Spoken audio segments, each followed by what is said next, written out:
திமுக ஆட்சியில் சட்டம் ஒழுங்கு சீர்கெட்டு போயிருப்பதாக தமாக தலைவர் ஜி.கே. வாசன் குற்றம் சாட்டியுள்ளார். காமராஜரின் 123வது பிறந்த நாளை முன்னிட்டு தமிழ் மாநில காங்கிரஸ் கட்சி சார்பில் சென்னை புரசைவாக்கத்தில் உள்ள தான தெருவில் பொதுக்கூட்டம் நடைபெற்றது.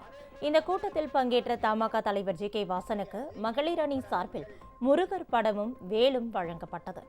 தொடர்ந்து பொதுக்கூட்டத்தில் பேசிய வாசன், வரும் சட்டமன்ற தேர்தலில் தமிழ் மாநில காங்கிரஸ் கட்சி சிறப்பாக செயல்படும் என்றார். தமிழகத்திலே மக்கள் விரோத திமுக ஆட்சியின் அடிப்படையிலே இன்னைக்கு சட்டம் ஒழுங்கு சீர்கெட்டு போயிருக்கிறது.